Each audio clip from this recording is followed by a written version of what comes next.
सावन के सोमवार के दिन, सावन का आखिरी सोमवार, देवादिदेव महादेव प्रसन्न हो गए। प्रथम सोमवारी निकल गई, द्वितीय सोमवारी निकल गई, तृतीय निकल गई, चतुर्थ आ गए।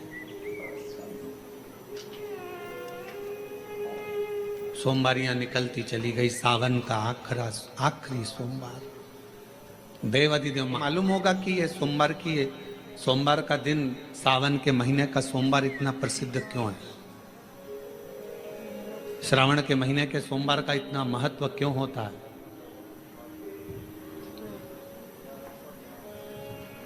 उसका एक कारण, सावन के सोमवार का इतना महत्व क्यों है? सारे सोमवार होते हैं, सारे श्रावण सोमवार का दिन होता है, सारे सोमवार मान्य होते हैं, पर सावन के सोमवार की इतनी महत्वता क्यों है?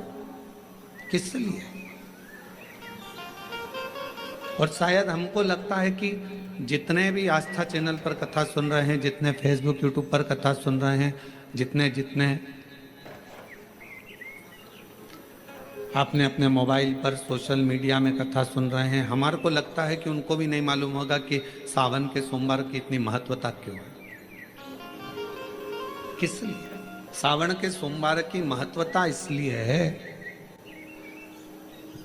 कि भगवान देवादिदेव महादेव का विवाह ख्याति देवी लक्ष्मी जी से करना चाहती थी, पर माता लक्ष्मी ने, भगवान शिव ने माता लक्ष्मी का चेहरा देखा, पढ़ लिया कि ये तो भगवान नारायण के स्नेह है, और भगवान नारायण लक्ष्मी जी से विवाह करना चाहते। और दोनों के विवाह की बात भगवान देवादिदेव महादेव ने माता ख्याति देवी से कह दी कि इनका विवाह करो। अब माता लक्ष्मी जी ने बड़ा निवेदन करा, आपने हमारा विवाह भगवान नारायण के साथ में कर दिया, हमारे मन की बात को रख लिया, बड़ी कृपा करी भोले बाबा, मेरा मन है मैं आपके चरणों की सेवा करूं, मुझे कोई सेवा आपकी बताओ। शिव मंदिर में कभी भी जाकर पंडित जी से मत पूछना कि यहाँ की कोई सेवा मुझे बताओ। भगवान के अन्य मंदिर होंगे तो वहां जाकर पूछना, देवी जी के मंदिर में यहाँ सेवा बताओ, राम जी के मंदिर में पूछना यहाँ सेवा बताओ, भगवान कृष्ण के मंदिर में पूछना हमारे लिए कोई सेवा बताओ, भगवान दत्त के मंदिर में पूछना हमारे लिए सेवा बताओ। सारे मंदिरों में जाकर कहना कि हमारे लिए सेवा बताओ, और शिव जी के मंदिर में जाकर मत कहो कि हमारे लिए सेवा बताओ। वहां तो झाड़ू उठाओ, सेवा में लग जाओ। वहां तो निर्माल्य पड़ा है, उसको उठाओ, विसर्जन में ले जाओ। वहां पोछा उठाओ, पोछा लगाना प्रारंभ कर दो, शिव जी का श्रृंगार करना प्रारंभ कर दो, शिव जी का सुंदर स्नान कराना प्रारंभ कर दो। शिव मंदिर में सेवा पूछी नहीं जाती, सेवा करी जाती। शंकर के मंदिर में कहना ना पड़े कि तुम्हें यह करना। शिव मंदिर में जाकर कभी नहीं पूछना कि मुझे सेवा क्या करना, शिव मंदिर में तो जाकर सेवा का क्रम करो। अब लक्ष्मी जी पूछ रही हैं भोले बाबा से, आप मुझे बताओ, मैं आपकी सेवा में लगना चाहती हूं। शिव जी ने कहा कि मैं क्या सेवा बताऊं, आप जाओ भगवान नारायण की सेवा करो। पर लक्ष्मी जी ने सोचा कि देवादिदेव महादेव मुझे सेवा नहीं बता रहे हैं। सावन का महीना था, सोमवार का दिन था। माता लक्ष्मी पूरे सावन के महीने में शिवालय में जाती, शंकर जी के कैलाश पर्वत पर जाकर खूब सेवा करती। खूब लक्ष्मी को बुलाया, हे लक्ष्मी, पूरी दुनिया में केवल महासंबोधन मेरे नाम के आगे लगा है, लोग मुझे देव अधिदेव महादेव कहते हैं। सारी पुराणों को केवल पुराण कहा जाएगा, पर शंकर की पुराण को भी महासंबोधन से संबोधित किया जाएगा, शिव महापुराण। लक्ष्मी, मुझसे जो जुड़ा हुआ है, मेरे नाम के आगे महासंबोधन लगा हुआ है, लोग मुझे महादेव कहते। पर लक्ष्मी, तूने पूरे श्रावण के महीने में मेरी सेवा करी है, और आज सोमवारी के दिन तूने मेरी अविरल भक्ति को धारण करा है, बिना पूछे सेवा में, बिना दिखावे के तल्लीनता से सेवा करी है। मैं अपना महा संबोधन दुनिया में किसी को नहीं देता, आज तुझे दे रहा हूँ।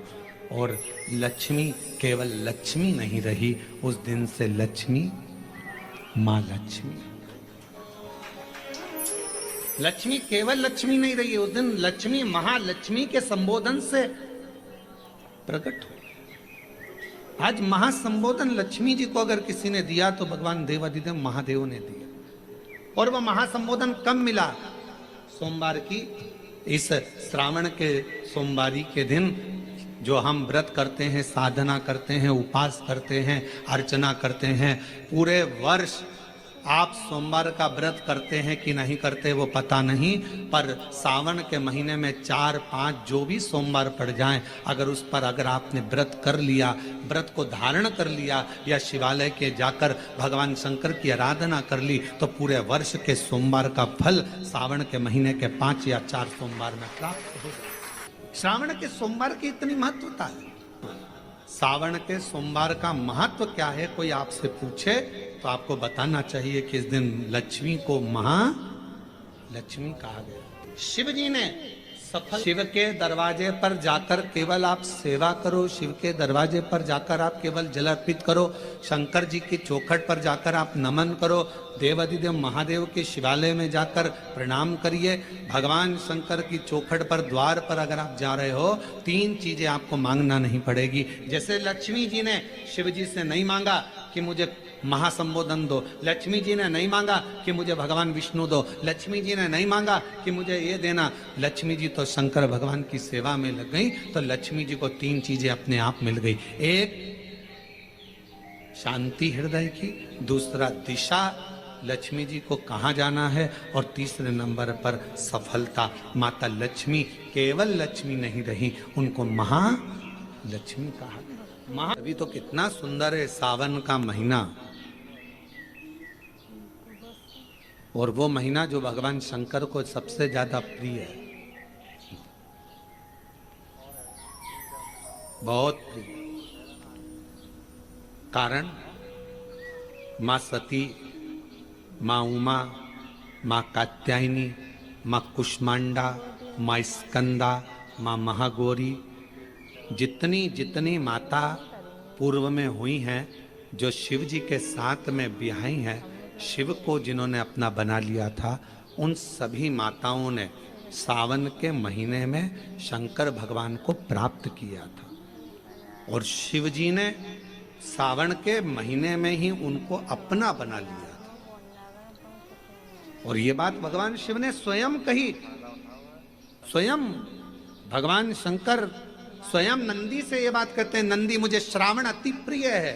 नंदी ने पूछा क्यों, तो कहा इस श्रावण के महीने में मेरी अर्धांगिनियां मुझे भजती थी, उनको मैंने स्वीकार किया था। और यही श्रावण के महीने में चराचर जीव, आप देखिएगा गर्मी के समय में छोटे छोटे जो जीव जंतु सब, जितनी गर्मी पड़ती है सब मर जाते हैं। बोलो मरते कि नहीं मरते? अभी बारिश चालू हो गई, बारिश चालू हो गई तो तुम्हारे घर में ऐसे बारीक बारीक नए नए डिजाइन के कीड़े मिलेंगे। घर में घुस जाते हैं तो शिव महापुराण की कथा कहती है, चराचर अचर जीव जंतु पशु पक्षी सबको मालूम है सावन का महीना चल रहा है, हमारे बाबा का महीना चल रहा है जो करुणा करने वाले, ये उनको भी ज्ञान, उसको पशुपति नाथ कहते हैं, उसको भी मालूम है। अब जरा विचार करिए, जिस चींटे में कभी पर नहीं आते वो चींटे में सावन में पर आ जाते हैं। जब चींटे को पर दे सकता है तो सावन में 1 लोटा जल चढ़ाने वाले को भी मेरा बाबा उड़ा तो सकता है, आगे बढ़ा तो सकता है, उन्नति की ओर ले जा तो सकता है। वो शिव तत्व है। उसी तरह भगवान तुम्हें 1 बार का विभव दे देता है, 1 बार का धन दे देता है, 1 बार की दौलत दे देता है, फिर लोग उसको भोगने लगते हैं और भोगते भोगते आखिरी में एक दिन ऐसा आता है कि डब्बा खाली हो जाता है। डब्बा खाली होता है, फिर रोने बैठ जाता है, तकलीफ आई, फिर लोटा लेकर भागता है। शिव जी कहते हैं जो मेरे मंदिर में, मेरी कथा में, मेरे रस तत्व में हमेशा एक जैसा लगा रहता है, उसकी जिंदगी को भी मैं हमेशा उन्नति की ओर बढ़ाते बढ़ाते अग्रणता में लेकर चले जाता, फिर उसको डाउन नहीं करने देता, उसको नीचे नहीं आने देता। जैसे श्रावण महीने में चढ़ाए गए कनेर के फूल, दुर्वा।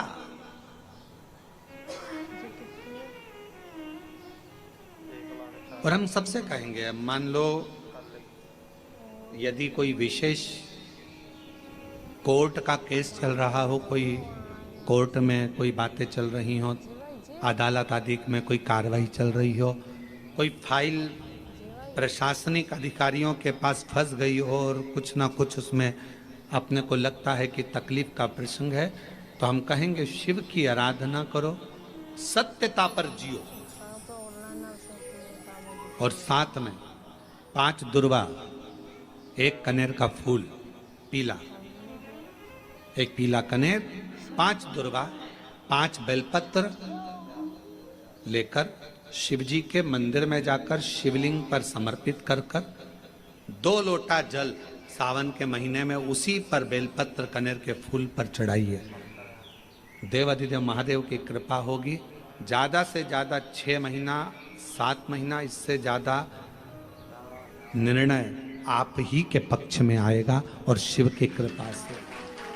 और इसमें एक बात और स्मरण रखें, जैसे कोई की प्रॉपर्टी है, कोई की जमीन है, और वो जमीन तुम्हारी कोई ने कब्जा कर ली या तुम्हारा नाम नहीं हो पाई या कोई उसमें लफड़ा हो गया या तकलीफ आ गई और पैसा उसमें अटक गया, उसके लिए भी कनेर का पुष्प श्रावण महीने के जितने सोमवार आते हैं, रविवारी, सोमवारी और भोमवारी,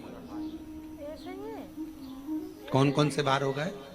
रविवार, सोमवार और मंगलवार, 3 बार। प्रथम दिवस में कनेर का 1 पुष्प लेना है, द्वितीय दिवस में कनेर के 5 पुष्प लेना है, और तृतीय दिवस में कनेर के 3 पुष्प लेना है। बेलपत्र 1-1 साथ में लेकर शिव जी को रविवार के दिन भी समर्पित करें, सोमवार के दिन भी समर्पित करें, और मंगलवार को 3 कनेर के पुष्प के साथ बेलपत्र लेकर बाबा को समर्पित करिए। कितना भी अटकी हुई प्रॉपर्टी होगी, कह दिया उसने मैं तेरे नाम प्लाट नहीं कराऊंगा और पैसा लेकर बैठ गया, या पैसा नहीं दे रहा है, या किसी भी रूप में वो अटका हुआ है, अगर सावन के 4 सोमवार पढ़े या 5 सोमवार पढ़े, आपने ये प्रत्येक सावन के सोमवार के पहले, फिर से बोलो कौन सा बार? रविवार, सोमवार और मंगलवार, ये 3 बार का क्रम अगर प्रत्येक सोमवार के पहले और बाद में कर लिया, तो आपको उसे प्रॉपर्टी उस व्यक्ति को तुम्हें देना ही पड़ेगी, छोड़ना ही पड़ेगी। उसको खुद अपने आप में बेचैनी होने लगेगी, मुझे बुलाएगा, आपको जाना नहीं पड़ेगा, खुद बस फोन लगाया आपने, भैया हमारा करा दो, हमारा करा दो, 2 बार 3 बार अगर बोला, चौथी बार वो खुद बुलाएगा, बेचैनी बढ़ेगी। मेरा बाबा उसको खुद खल बुला देता। शिव शिव है, उसको कहते सत्यम शिवम सुन।